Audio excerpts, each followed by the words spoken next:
All right, welcome to the Week 1 Forum. We have two separate topics to discuss this week, so we have a lot of ground to cover. Topic number 1, what is the origin of the term ideology? Reading chapter 1 and the article by Terrell Carver, we learned that ideology was a late 18th, early 19th century Enlightenment invention, a term that was denoting something like the philosophy of the mind.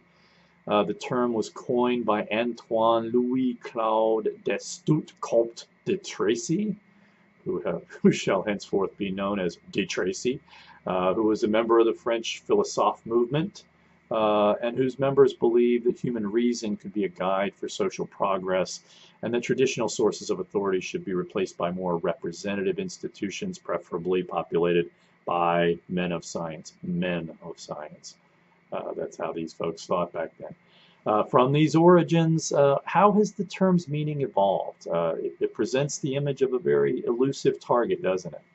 One of the most important concepts introduced in this course is the idea of an essentially contested concept, and where questions surrounding the meaning of freedom and the potential perfectibility of human beings are good examples. Democracy is another good example.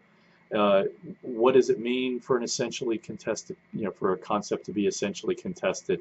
It's simply, that we're subject to potentially endless interpretations, and the concept doesn't admit of any final definitive resolution, right? So there's no clear right and wrong, although there are righter and wronger, perhaps.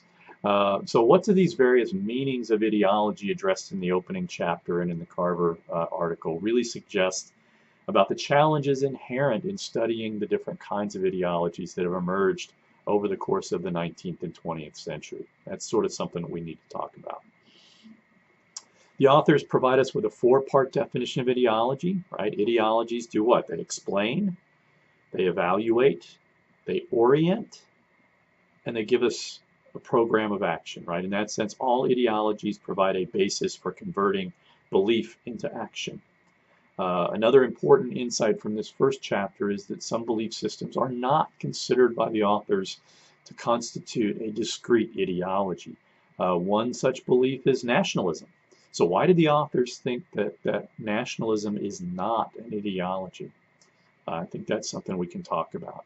Another set of questions, another set of beliefs is that the authors exclude anarchism from consideration as a discrete ideology. Why do they do that? I mean, in no small part, they actually claim that anarchism is more of a modifier than a noun, right? What does that mean? Why is that important?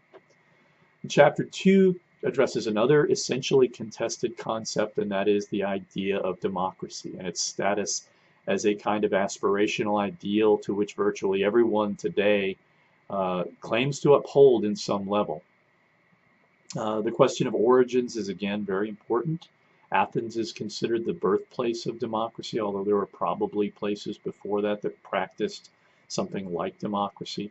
How did their practice of democracy differ from ours? What did the ancient Athenians' experience with democracy suggest about the challenges inherent in democratic governance?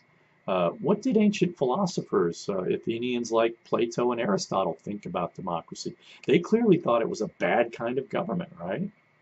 What was their reasoning for that particular interpretation? One important distinction that emerges during the ancient period is the difference between direct democracy and republican government. What is, again, the key distinction, and why is that distinction important? Because if you look at Aristotle, he would basically say democracy is corrupt, but polity, which is more like what we would consider to be republicanism, that's a good form of government, and in fact maybe the best. So I think I'm going to stop here and give you guys an opportunity to look through the material. Remember, always, read the chapter carefully. Make sure you look at the study guides and the PowerPoints before you start throwing yourself into these forums. And let's be sure that we're actually discussing these materials in a respectful and informed way. Okay, so let's have a great week.